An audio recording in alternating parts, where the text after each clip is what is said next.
Ladies and gentlemen, welcome back to the channel. This week, this video is all about the state of TCG, the TCG market. We're going to be heading out, hitting up some shops and looking at the current landscape in those areas. Let's get into it. So here is the plan for today's video. We're going to hit 4 stores, I think. I'm sorry I said Smiths, but we'll hit Smiths, see what the situation is. We'll go to Forgotten Worlds, because it is. It's hard to do any sort of video vlog without going to Forgotten Worlds, to be honest. And we're going to help Victory Road Collectibles in Glasgow, which is one of the newest TCG stores in the West of Scotland, in the Glasgow area. And I think we'll finish up at Settlers, which is a bit more established. It's always a favourite of mine to pop in there, because I usually just stand and talk to the owner for a good 20 minutes, half an hour, and see what the situation is. Now, interestingly enough, and unplanned, but worked out maybe nice, today is actually, at the time of recording, the second release for Ascended Heroes. So it's the ETBs, the mini tins, Mega Charizard mini tins, and the Ascended Heroes mini tins, as well as I believe there's also a One Piece drop today as well. So what will be interesting is to see what stock and availability is like in these stores if you haven't pre-ordered, because I have just seen 2 people come out with ETBs for Ascended Heroes. Now, it's not a set I'm collecting, and I'll see if I can go in and not buy them, but you never know. So we'll check what the stock's like, we'll check what the mood like and how busy it is. Now, there was no, the store opened at 9, it's 9:45 now, so no queues outside anyway. But we will see the situation. The plan is to just look about the Pokemon stuff, and also look at other trading card games. Like I said, One Piece, Yu-Gi-Oh, a little bit of commentary on what's happening in the TCG world at the moment, and then wrap up the video at the end. This is obviously kind of part 2 of the ongoing series of the boom of collectibles. We'll compare it back to what I've seen the other week with sports cards, and what's to come from the guys in the future. So let's head into Smiths and see what the situation is.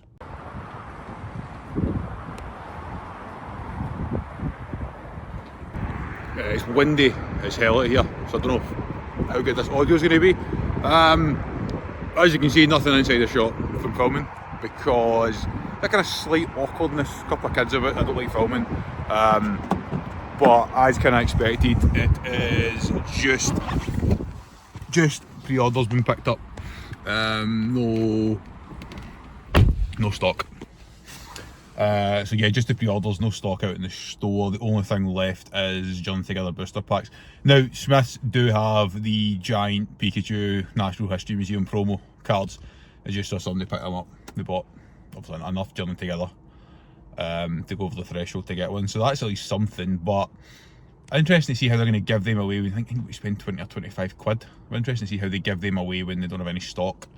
The website did say some Surge and Sparks, but it didn't. Must have sold the last 3 packs, which is a shame, because I would have bought them, because that is one set I'm collecting. So we're an hour into the day at Smiths, and they're essentially sold out of the new drops already, which is a sad state for the trading card game. I'd be interested to know what you guys think in the comments. Things like product limits, are they good, are they bad, are they indifferent? Like, I feel like the scalpers and the bots still get, regardless, they're still able to get what they need. If you're going to Whatnot, I guarantee they'll be full of ETBs and tins and stuff today. But I feel like normal collectors are the ones that miss out. Like, I was able to pick up some Surge and Sparks a few weeks ago, and I was limited to 5 packs. I only bought a couple, to be fair. Limited to 5 packs, which is fine, but when you're trying to master something or get a full set, you need more than that, and then you end up just chasing singles and you overpay. So already this morning, One Piece Pokemon, it's Smiths and come on like anyway, gone, unless you pre-ordered. I don't know if they actually had the One Piece stuff in, I've just seen it online, so I'll do a bit of research later in the day. The plan now is to Forgotten Worlds, which is going to be an interesting spin on this video, because for all, Forgotten Worlds is a great store, and it is the, I still think the biggest, the best retro game store. The collector side of things in that shop has improved massively over the last couple of months. Like, every week there's a huge announcement on the social media channels of big drops of toys, collectibles, figures, etc. But the one thing I've always struggled to get is English Pokemon and One Piece.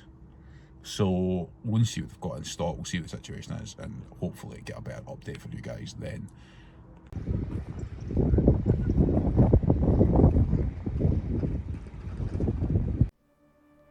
So this was one of the reasons I actually decided to hit Forgotten Worlds as part of this video, was they just announced on socials a massive influx of early vintage Japanese cards.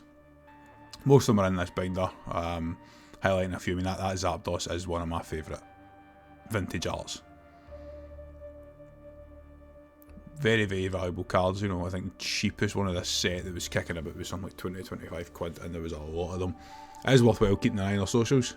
There's a big Facebook group because they basically drop all new trade-ins before they get on the shelf.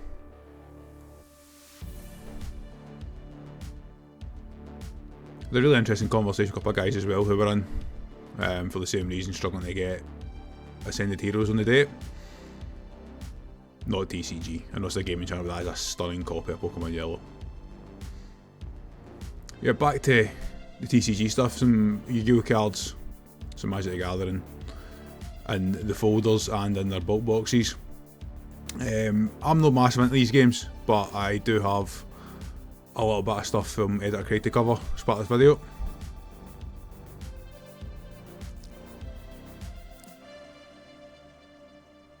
And yeah, autos as well. As you can see, and as I've already mentioned, and as I'm going to mention again in a second, the hardest thing they have in this shop is English Pokemon. Japanese is fine. One Piece, Dragon Ball, Gundam, the lot, all available. English Pokemon, they just struggle to get.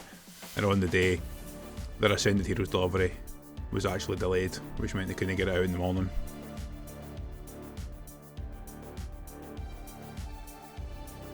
Picked out these two. Didn't end up picking up on the day, but I thought these were absolutely stunning vintage slabs. English, PSA 5 to match my PSA 5 Poliwhirl that I've got. I think one of the guys I was talking to in the shop at the time did pick up the Dark Alakazam. Bulk boxes as always, same as most shops, plenty to sift through. And then some high end slabs down below. There's cards in there worth well over £1,000.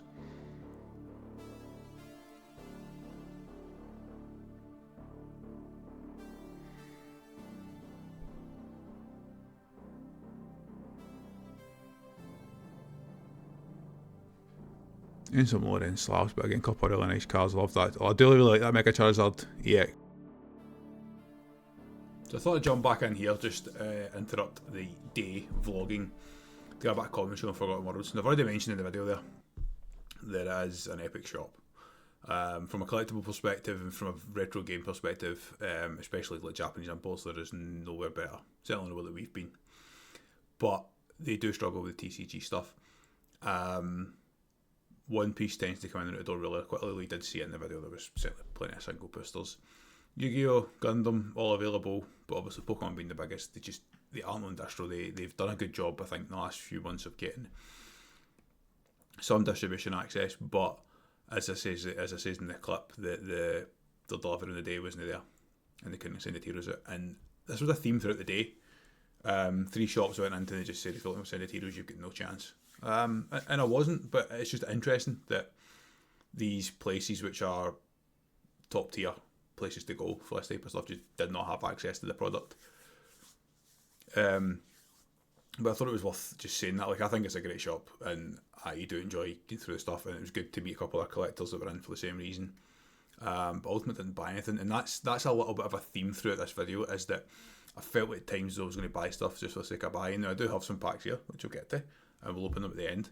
But I did have that feeling throughout the day that it just, I wasn't enjoying it the way I did last year when we were out and about as a group collecting. And whether that was because it was 3 or 4 of us out, or whether it was just because the price and the way the markets went just means that you can't chase collecting sets. You can buy some packs and chase one-off big cards, but you can't chase master sets, which is something I was trying to do. So that's kind of a theme for the day, and it's disappointing to be sitting here making a video and saying I didn't enjoy it, but that's kind of the conclusion I had to sit and go through with Ross and plan this outcome and output this video a little bit, because I was like, can I really do a video that seems negative? And it's not bashing the market, it's just 6 months ago I'd have really enjoyed that day out and I'd have bought lots of cards. Now I'm like, yeah, can take it or leave it. So that being said, at this point in the video I'm heading up to Victory Road Collectibles, which is in the shadow of Hampden Park in Glasgow. Relatively new shop, again a bit like P Commando cards, in the sports card video a couple of weeks ago. These guys, I think, have been on the sort of scene doing sort of fairs and markets and stuff pretty regularly. They've opened up this small shop now. What I will say is that I showed the outside of the shop. There's a clip inside quickly, but it was a tiny wee room, sort of like 2.5 by 3.5, 4 meters, and it was packed. So I covered that in the end, so I don't got a lot of footage inside, but again, just really interesting that what I'm seeing is a lot of slabs, not so much sealed, which kind of fits in with the whole thing of that they're maybe making that transition from selling at markets and Comic Cons and fairs to now having their own store. It's just an interesting observation. People might disagree with that, but let's head to Victory Road in Glasgow. Victory Road Collectibles in the shadow of Camden Park.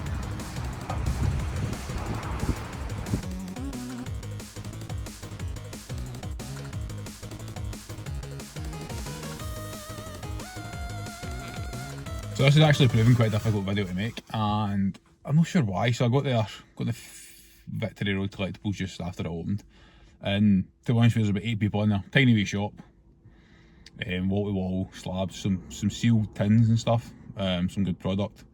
A couple of guys ripping the Senate Heroes ETBs, but they are out at the moment. I think they're waiting on another delivery coming in, but they are sold out completely. But it's weird because I'm looking along the walls and the slabs, and I've got you see a quick clip there from inside the store. As I say, it's quite a small shop, really busy, hard to film, and I don't even know what I'm looking for. And I don't know if that's because when we started doing this stuff on the channel, we were all kind of collecting and it was a team effort, a bit of fun, whereas now most of us have got still got collections, but we're a bit like, well, it's not worth the hassle anymore. The scalpers are around it, prices are too expensive, it's no fun.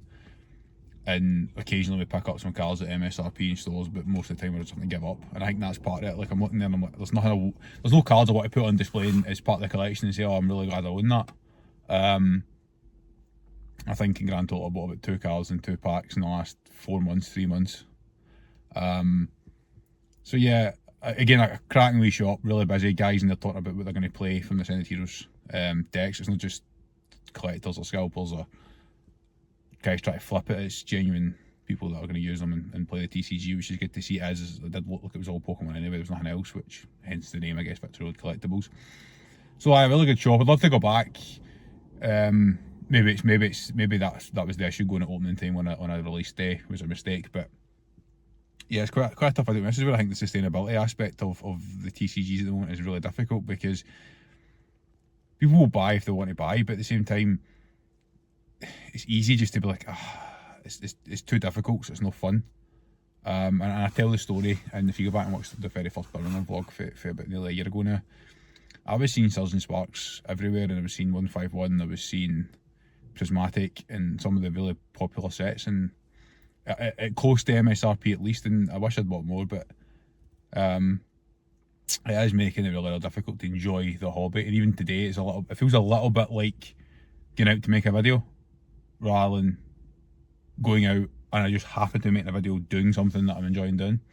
So I've got one more place to hit up, and that's Settlers. I'll see how it goes, but there might need to be some filler in this in terms of the collection stuff, because it's proven a little bit difficult today, and Settlers having just opened as well 10 minutes ago, I'm probably going to find the same thing, that it'll just be really busy and really difficult to get involved. So we'll head over there and see what happens. So once again, interrupting the regularly scheduled feed from my day out, just to say that, as I said in that video, it seems downhearted, disheartened, but it was going on. But I think it's just the reality of the situation that we find ourselves in. But what I want to do right now is just jump in and talk a little bit about other TCGs, primarily Yu-Gi-Oh! And One Piece. Now, I know Editor Craig's a collector of both, and I know these things have kind of went big time recently. Not something I'm interested in, but as part of giving a balanced view of what's going on in the world of TCG, it only felt right that I at least do a bit of research and ask some questions around about. So I think we're talking about the sustainability of the market. These are 2 relatively interesting examples, because Yu-Gi-Oh's been around for a long time. It's well established, it's global, it's got player-based loyalty is probably second to none.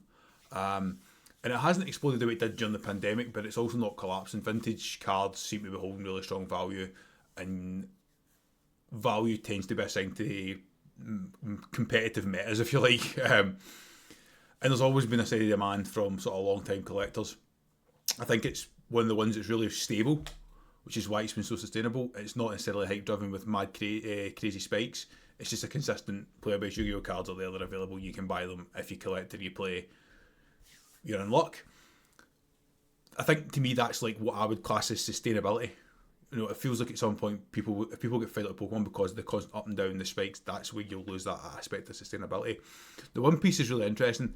It's obviously a newer game, but it's in terms of growth, it is ridiculously fast how quickly this game has been growing the last couple of years. Early sets did massive numbers, and of course manga rails went absolutely crazy. It does have a proper global fan base. Again, the show's been around a long time. The game's the new bit. A bit like Pokemon, demand's high, supply's tight, prices go up. And that adds to the volatility. You're having these crazy spikes right now. Some people might perceive that as it's just organic growth from what is an established strong brand, but it's maybe too early to tell in that space. There is definitely some speculation in there. It's this long term, the crypto bros, the sneakerheads that we've seen in the past, buying into it and looking at it as long term investments. Bit of FOMO. So I think these are really, really interesting to see. In 20 years' time, we'll be talking about One Piece as a flash in the pan, or we'll be talking about it in the sense of Yu-Gi-Oh being this long term, really sustainable trading card game. Let me know in the comments what you guys think, and let's go back to the day vlogging. We're heading to Settlers, which is a longer term, more established store in Glasgow. I always enjoy going there, just stand and talk to the guy for ages. I'd missed the rush, which was good. It was quiet in the day. I got a little bit of filming done, but there's not much to film. And I got some packs to rip. So let's go to Settlers, and we'll come back here and we'll do a wrap up of my day's vlogging and my thoughts on the trading card world. Back with the voiceover. Usual Charizard unboxing, some playable cards there with the battle decks. The usual Funko Pops, books, collectible items, backpacks. Plenty of Funkos. Some Yu-Gi-Oh! Magic Gather in there, and of course some sealed Lurkana if you're into that type of stuff. Plenty of singles binders, just need to ask to get them out. Didn't see the point in going through every single binder, but there's basically one for every trading card game. Of course sealed, including some Temporo, which I do collect. More plushies, stuffed toys, more Funkos, of course. Tabletop, board games. Plenty of books, including these WWE graphic novels, which do interest me. If anything about them, please let me know. And if I want to draw a Pokemon, there's a Pokemon How to Draw book. So that was my trip into Settlers, which was the fourth and final stop on this day of vlogging regarding the TCG. That being said, I know I've not shown much pickups. We're going to switch camera modes and we're going to open some packs, and then we'll come back and do my overall thoughts on my day out. Alright, so as I says, some packs were picked up on the day. First one up, we've got a nice pack of Temporal Forces, which I picked up in Settlers. And let's see, we've got Temporal is one of the sets I'm trying to master set, so I do always pick up whenever I see it.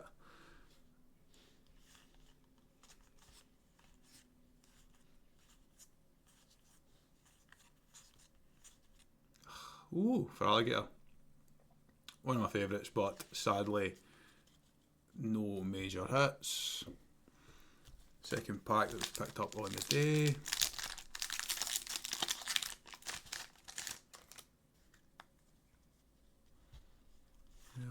Ponyta, Shatter, Cottony, Electrovire. Couple of nice reverses. And a Scovillain EX. Again, I don't think there's anything there that I needed. And actually, to be fair, I'll cheat here and say the day after, I picked up a couple of packs of Surgeon Sparks, which is also one I am trying to master set. First pack for the day.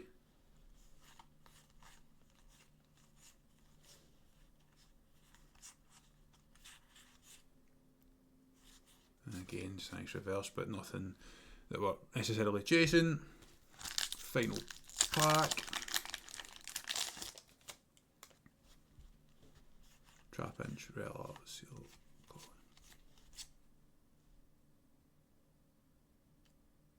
Ace spec card. Skarmory reverse. Zorud. Alright, cool. That was it.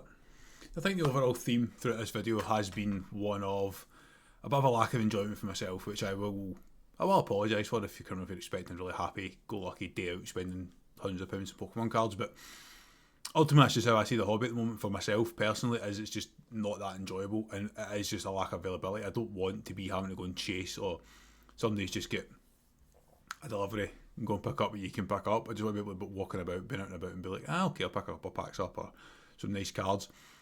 It's part of the reason that I'm collecting some vintage again, some slabs and singles. And it might be obvious in the background about my focus in the last couple of weeks or a couple of months has been on getting this room ready. Which should hopefully be the next video, is the transformation of this into what essentially is a dream gaming studio. But yeah, let me know in the comments what you guys are doing at the moment in terms of TCG stuff. If you're collecting, if you're not collecting, where your headspace is. Are you just chasing all the new sets, you try to buy as much as you can buy, or are you a bit like me where it's more curated of a collection, shall I say? We've got a lot of interesting stuff coming up the channel over the next few weeks, and we are back game hunting next week. For the next few weeks of videos, we'll be back to normal, regularly scheduled vlogs rather than TCG stuff. So if that's the type of stuff you're into, if you've enjoyed the video, please leave a like and hit the subscribe button. It does help the channel out massively. Take it easy, guys, and I will see you in the next one.